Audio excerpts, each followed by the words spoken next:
Welcome back. If you're just joining us, this is Rise and Shine, and we're coming to you live from Uyo, the capital city of Akwa Ibom State, Nigeria. Of course, Mary Joseph just brought us tidbits of global news. But before we went to the news brief desk, we had talked about certain issues on security checks before the list is finally announced to the rest of the country.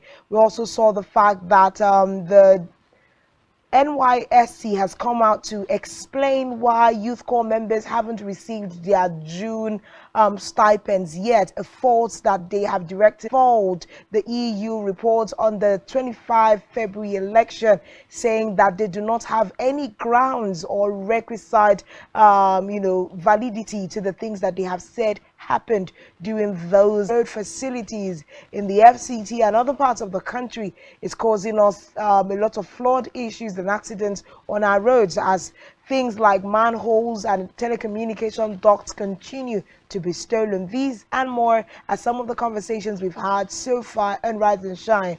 You need to Twitter at spectrumtv online. We get the conversations going. What are your thoughts on the fact that the presidency, I beg your pardon, believes that the EU report doesn't hold so much water as they say this election was the... At this point, let's move up straight to Spotlight Dailies, where we bring you information from the front pages of our national dailies.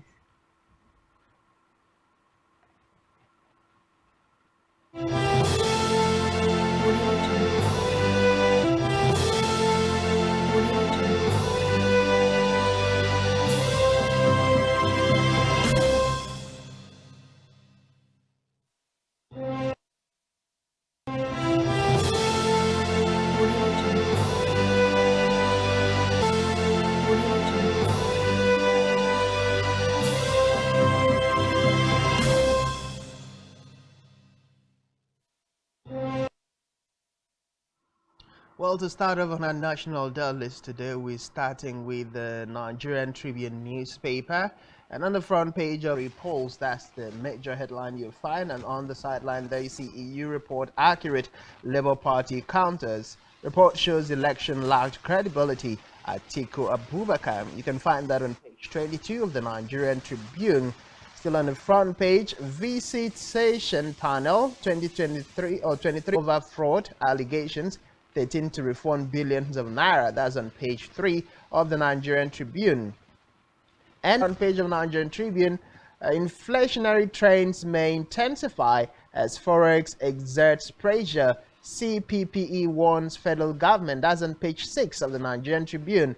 Let's settle OTC Forex contract. And that is on page 7 of the Nigerian Tribune. For 14th consecutive year, Zenith is Nigeria's #1 bank. That's on page 6 of the Nigerian Tribune. And to wrap up the major news stories in the Nigerian Tribune, that's on page 25 of the Nigerian Tribune. Of course, gunmen kill pastor, abduct 7 church members during vigil. That's on page 26 of the Nigerian Tribune. And those are the major stories you can find on the front page of the Nigerian Tribune for this morning. Moving on from Nigerian Tribune this morning, Delta, Imo, Cross River, Oyo lead as states borrow 130 billion naira in 3 months. We also see here 17 shortfall hit states, internally generated revenue, debt rise to 5.5 trillion naira. Details can be found on page 23. Opposition attacked federal government as presidency lambast retirement age. Page 7 is where you find details.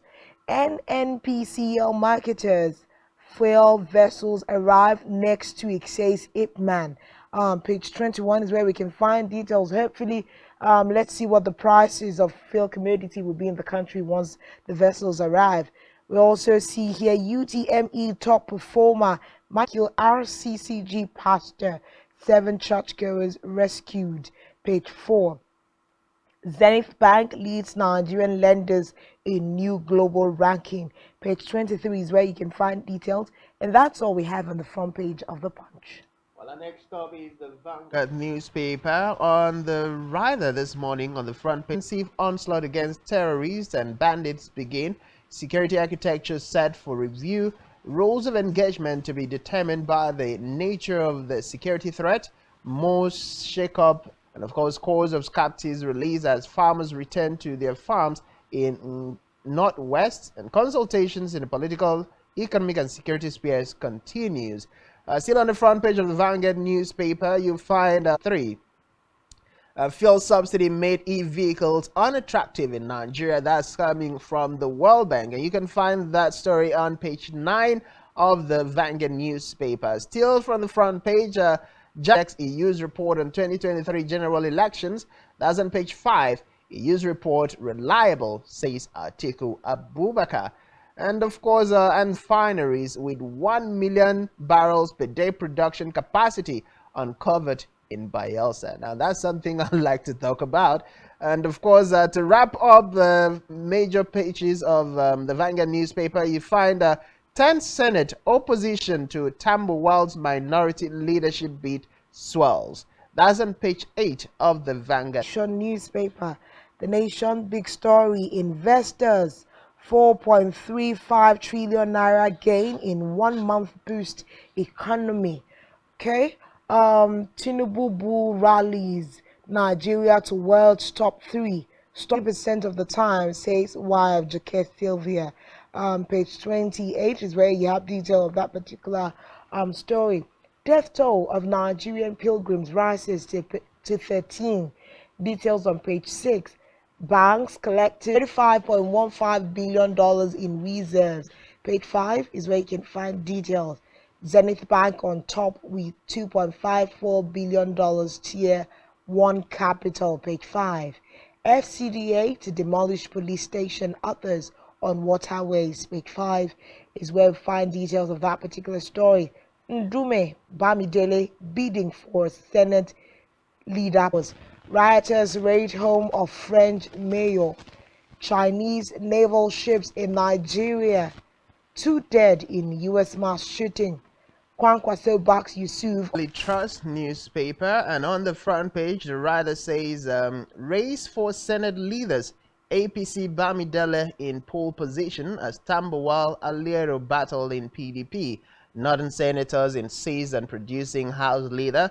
Wike plots against ex-executive government. And of course, will resist imposition by ruling party, opposition's party. That's on page 4 of the Daily Trust newspaper. Military pencils down over 50 names for promotion as generals bow out today. Military pencils of the militaries and the armed forces being asked to retire as a result of the new service chief's announcement.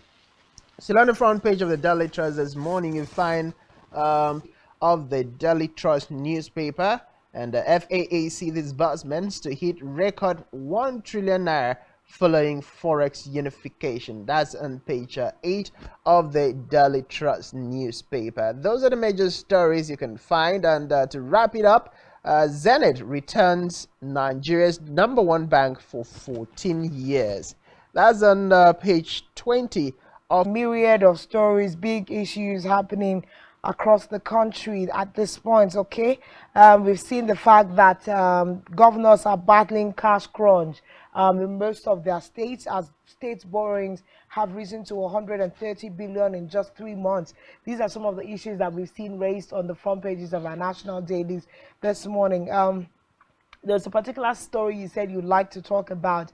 What was that story that stood out for you? Well, the story that stood out for me was the illegal miners who are able to refine over 1 million barrels. Is it 1 million? Let me look at that story again. Let me quickly look at it again. That's on Daily Trust. That was on Daily Trust. No, not Daily Trust. Not Daily Trust. That was on the Vanguard newspaper. 9 illegal refineries with 1 million barrels per day production capacity uncovered in Bayelsa State. Uncovered in Bayelsa State, but we are, as a nation, not even able to keep up with our OPEC quota given to us as a nation. So now, and then we've even had to bite back for 2024. This is still the conversation that we are having. You're talking about the need to revamp the refineries, the Nigerian refineries that are not operational. And yet we have people, you call them illegal miners, Yes, they're doing it illegally. But they are running but they are a running the system. operation smoothly. So what happens to investing in the and then putting them through the necessary processes, the necessary training, the necessary licenses to allow them to now operate in Nigeria? And where their income collectively becomes resourceful for the country. Exactly. So why can't we look at the talents that we have? Why can't we invest in the talents that we have? Why can't we improve upon what we already have in existence? Must we always export raw materials and import the refined materials? It's alarming to see that we have, within the country, a system that can refine that amount in a day, because this is something the federal government is making look like a heist. It's impossible. But then, okay, that's a serious issue, of course. Talking economy this morning, boost to the economy. Of course, we are adding this to be a Tinubu-related success in the last 1 month of him being president. Of course, we see it there. It's called Tinubu rates now amid Tinubu's leadership. I'm sure that's an applaud they want to give to the president at this time. But the numbers look good. If we see this cutting across other sectors and properly managed and sustained, we should be looking at something that the president has said, that Nigeria is on the path to recovery. Well, Nigeria is on the path to recovery. How strong that statement is dependent on what will come in the next couple of months, and then to the winding down of the presidency's first 4 years in office as the president of the Federal Republic of Nigeria. And we keep our fingers crossed. Attention is the revelation made in Vanguard newspaper, Tinubu's move against terrorists, and the list goes on from comprehensive onslaughts against terrorists to bandits to begin to security architecture set for review to other things that has been put in a priority in Nigeria. Now, whether or not that is going to, yield the much desired fruit is still questionable. Nigerians are really not upbeat about this one. They're just sitting by the fence, owing to the fact that the outgone president, Muhammad Buhari, did make the same promise. And then fast forward to his 4 years, fast forward to his 8 years, Nigerians are not seeing anything. In fact, as a matter of fact, most Nigerians and most analysts or, policy analysts and social commentators will tell you what transpired within the change. I mean, for the first time, it seems the Nigerian ranks and files in the armed forces is having the major shakeup. Looking at the number of people that are retiring, looking at the new apparatus that are being set in place, and looking at the body language of the new service chief. So we can say, let's have hope. Let's wait and see what they will bring to bear and how these would transform the economy, the landscape of security, because that is dependent on the security of the nation would bring about foreign investors coming in, would bring about farmers going back to their farms, would drop the cost of food, the cost of living, at least. I mean, it would still have its own impact, but it would, to a large extent, be better. It would be good. All right, so this is the much we can take on the front pages of our national dailies this morning. Of course, you can catch up on all of that conversation at Spectrum T online. And the political romance that is happening between the Senate President, Godswill Akpabio, and the governor of Akwa Ibom State, Pastor Umoyinka. Of course, there is a history of rivalry between the predecessor. To be unpacking when we return from this time out. To stay with us.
Welcome back. If you're just joining us, this is Rise and Shine, and we're coming to you live from Uyo, the capital city of Akwa Ibom State, Nigeria. Several conversations have already gone on this breakfast show. Make sure to follow us across all social media platforms, all of which you can find at spectrumtv.ng. Our Twitter handle is spectrumt online. We want to see you there. Let's have these conversations happening issues in Nigeria. Of course, just like I told you before we went, and that has been building a new bridge to restoration of political inferences. Of course, he's now becoming pally and friends with the Senate President, who happens to be a former governor of Akwa Ibom State himself. But yeah, there's a lot of history that has gone down between those two. There is a strong rivalry that the average Akwa Ibom person believes to be going on between we'll not say Godfather, but the person who unpicked Pastor Omoino into the seat of governors, who is the former governor of Akwa Ibom State, what's name now, Udom Emmanuel. But yes, we are seeing his prodigy shaking hands every now and then with the Senate President. Is this a new morning in Akwa Ibom State? This is the conversation we want to have this morning. And joining us this morning to have that conversation is Barrister Clifford Thomas, of course, an ace lawyer, ace journalist, and the coordinator of Akwa Ibom Human Rights Community. Good morning, sir. Good to have you on the show this morning. Well, good morning to you, Oyaima. It's nice to be on set today, the state, to discuss this issue of relationship which will affect governance. It's a good thing, but I just want to urge, good morning viewers, I want to urge everybody to fasten their seatbelts and see how we go. Definitely. That's a big point that you have, picked on this morning, because we are looking at how this new boarding relationship is going to be affecting the political landscape of Akwa Ibom holistically. But a couple of weeks ago, Senator Godswill Akpabio won the seat of president at the 10th Senate, and we know that he's one of the big names and illustrious sons of Akwa Ibom State. But we'll not forget the fracas that happened between him and his own prodigy. Of course, he was the one that also led the way for Udom Emmanuel to become the governor of the state. But just after that, they seem to have had a fallout, and that fallout existed for the 8 years that Udom Emmanuel was actually governor of Akwa Ibom State. On leaving office, he's now the sitting governor of Akwa Ibom State. But on the premise of Obot Akpabio now winning the Senate presidency, we saw, the state governor fly all the way to Abuja with some of his lead men to go and congratulate the governor. And just also over the weekend, last 2 weekends now, we saw a Thanksgiving service held in his honor here in Akwa Ibom State, where we had the Senate president attend and the governor with some of his, leading cabinet members. Holistically, what does this mean to you in your mind as an Akwa Ibomite? You don't need to inherit enemies of your father. Your father's enemies could become your friend. Nigerian politicians are a very funny lot. You really can't trust them. You really can't trust. I say this with all sense of responsibility. There's a history, very forbidding history, of the governorship seat of Akwa Ibom State. Don Etiebe actually assisted Obong Victor Atta. If I am wrong, let callers tell me I'm wrong. Obong Victor Atta to become governor of the state, when he told Benji Okoko then, you step down, allow Obong Victor Atta to become governor. But when Obong Victor Atta became governor, I think at a point they couldn't see eyeball to eyeball. And when Obong Victor Atta informed what's his name, Godswill Akpabio, you become governor, you take over from me.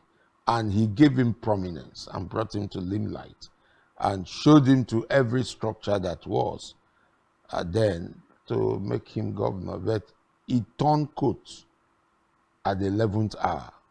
But the goodwill Godwill had dealt became the major plank for him to become governor.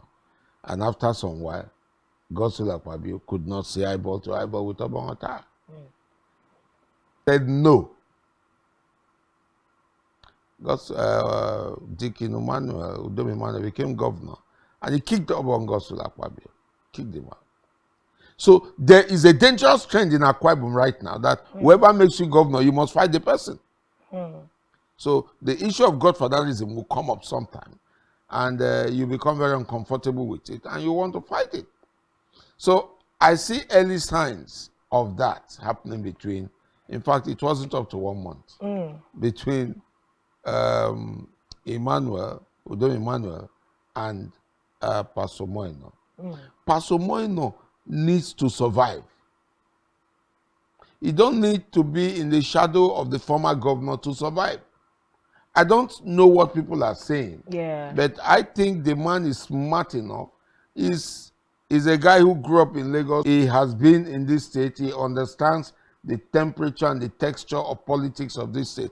And the man has something he wants to assert himself for. So he's asserting himself. And he said, no, I can't be in the shadow of my predecessor who had an enemy in Godswill Akpabio.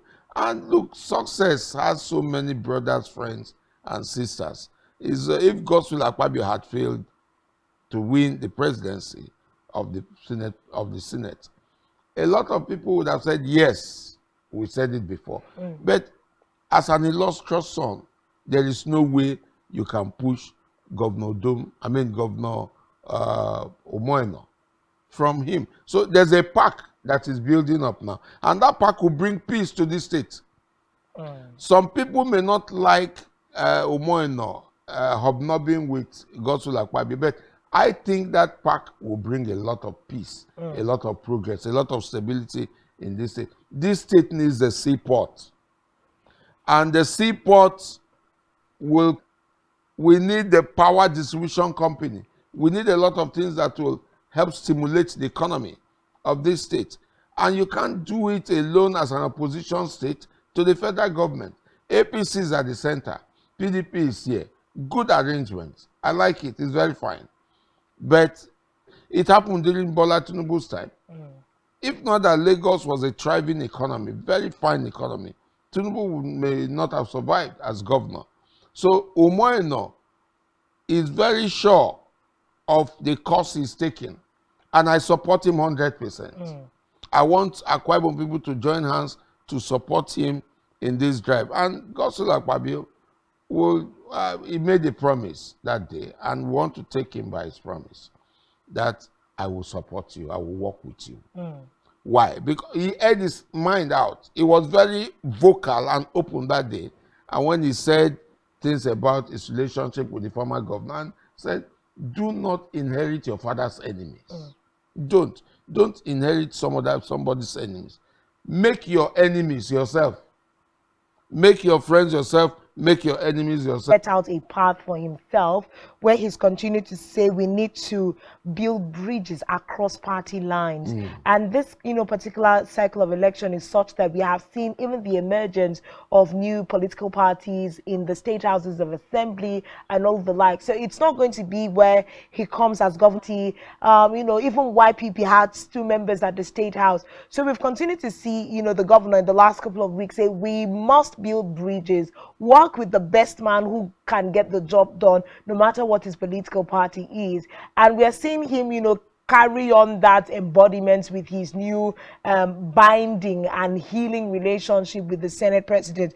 But then Akwa Ibomites have questions, they have concerns, they have fears with this new, relationship that is budding. How is it going to land on the heads of Akwa Ibomites? Let's not forget that we are people who are big on... Politics made people strange bedfellows. That is one thing I want to say. And beyond that, I think Omoeno has started well. His choice of appointments, he has started well. And he's meeting with the real people who are oppressed. My prayer is that he will also reach out to the 5,000 teachers whose case was destroyed by the establishment at the Court of Appeal. He is reaching out to people. He is healing. He has created a template for the healing process. And I want to also say that his wife is a strong pillar of support. Take the state as your church, as your congregation. How do you reach out to the less privileged? How do you have the resources? Is at your disposal. How do you reach out to people? So I think that the result will be very positive. If it continues at this pace, the result will be very positive. There are some not too big, not too small. They are not comfortable because they believe in making capital gains from any division, any quarrel, any fight. So I urge them to sheath their swords and stay. Godswill Akpabio has a mind of his own. Pastor Moino has a mind of his own. And these are individuals who know what they want, and they want to use the relationship to see how to secure what they want. Pastor Moino cannot get seaport without the center. Remember that Western Nigeria, forgive me, is thriving because of the seaport of the West. At least balance it out. No, it won't balance it. It will take attention off. So they may not want Akwa Ibom to have that seaport. They may not want Akwa Ibom to have that seaport. And if the seaport comes this way, we will have dry dock. I mean, dry port. And the roads will not be destroyed. In fact, the attention will be this way now. So it stimulates the economy this way. And once the attention is taken off Lagos and Western Nigeria, they won't be happy. They want that attention to be there. And the Igbos are ready to move. They are not comfortable with what is happening to them in Lagos. So I don't see a government with a prevailing influence of Western Nigeria allowing a seaport in Akwa Ibom. But with the person of Godswill Akpabio, is a stimulus to the advantage of Akwa Ibom. Godswill Akpabio will be able to interface from time to time and speak to Mr. President on why Akwa Ibom must have the seaport. So if Umoeno does not hobnob with him, though it's going to cost him some things, it's going to cost us a lot of things. If he does not hobnob with Godswill Akpabio, as he has started, we may not achieve much. Number two, the politics in this is not just PDP. You now have APC. YPP. In the forthcoming local government election, I say a plethora of political parties jostling for positions. And once you have a mixed house like this, you foster unity. Umoeno, I'm not speaking for him. I'm not paid to speak for him, but as a civil society activist, it's Akwa Ibom that will gain. It's Akwa Ibom that will gain. That's definitely something we want to collectively look forward to.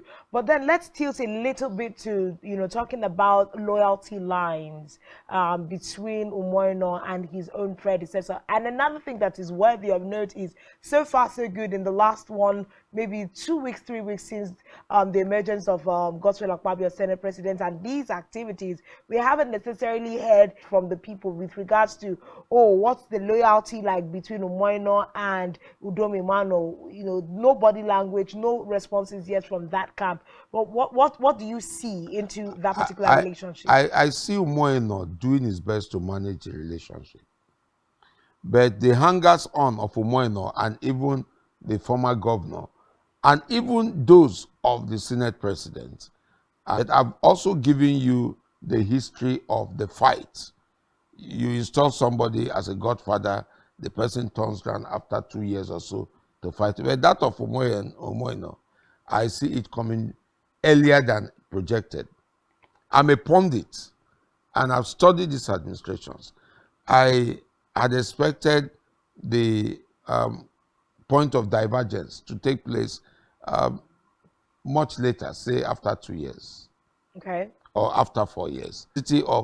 I have cases in court and I need support, even though the person who is supporting me is not a lawyer that will go to court on my behalf, but there are certain influences in this country, and you can't rule that out for him to progress. He has beautiful plans. And I also noticed one thing he did. He made a quote. There was a quote of him. he carries his umbrella. He doesn't need a PA on umbrella affairs. Yeah. He doesn't need a PA on phone handling affairs. Yeah. Go and do something so that the state government can support you to leverage on what you are doing. This idea of you just graduate from school, what are you doing? What I am just referring to certain old adverts that we've had. So if Umoino continues the way it's going, relationship-wise, he will get it with the Senate president, even if he's going to rub off and destroy the relationship with his predecessor. Now, what is the value of an... See Governor Moino mostly positioning himself, and not necessarily, it's not for personal gains. Yes. He's looking at the vision of how that relationship will benefit Akwa Ibom State in the overall. That's why we must all encourage him. You don't need to have been a member of PDP, to have been a member of APC or whatever. Wherever you are, please produce good ideas for the governor. Let him work. Let him run with it. If he fails, it's by choice.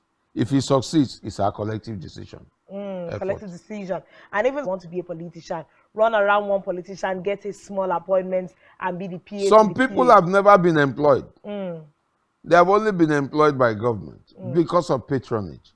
They say, oh, I'm loyal, I'm loyal. What is there for the boys and all of this? Go and look for something doing.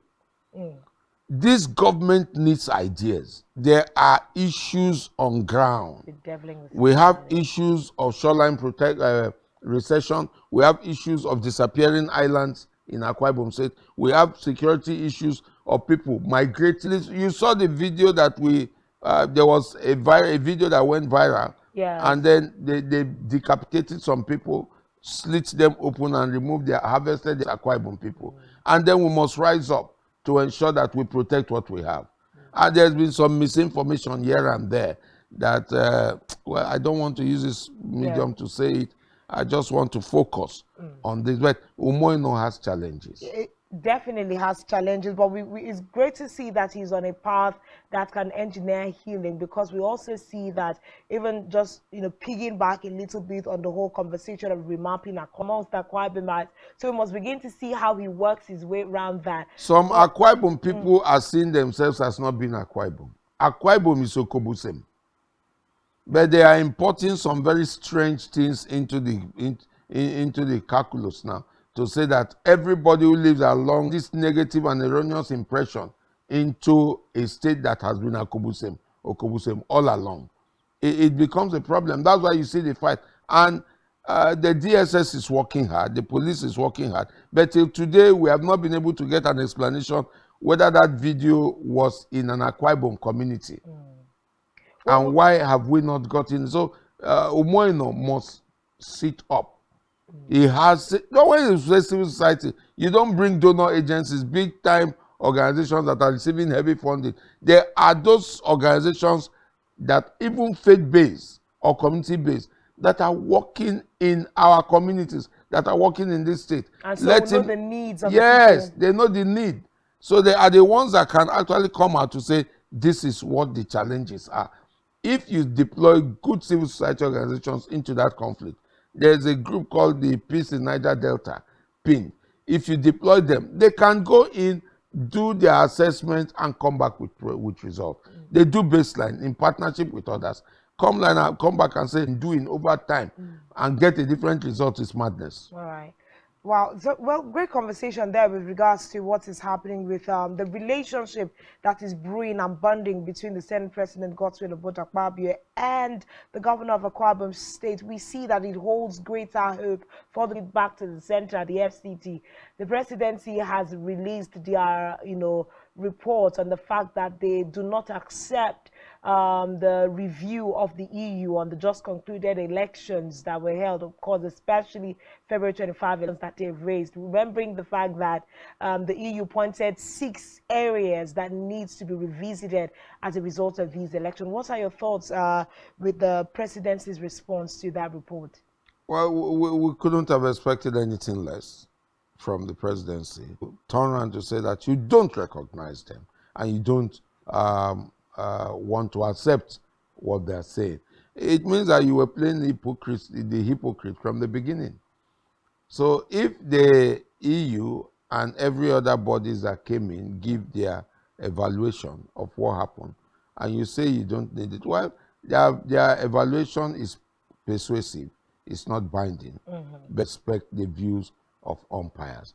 And we stand the risk of also having a lot of sanctions against Nigeria. And some of the sins of some Nigerian leaders may be exhumed despite their immunity and diplomatic immunity. You'll be shocked that things may happen. Things may happen that there will be an outcry, but at the end of the day, the truth will come out. So it looks more like the response of the presidency at this time to that EU report might not be positioning us so well. Especially, I think it was alarming when we read, that they do not have evidences to back up, some of those things. Do they need evidence? When they went around the field, they saw the team. They have the real result of whatever elections were conducted. Yeah, so for you to say, oh, how did you get it? No, it's not how did you get it.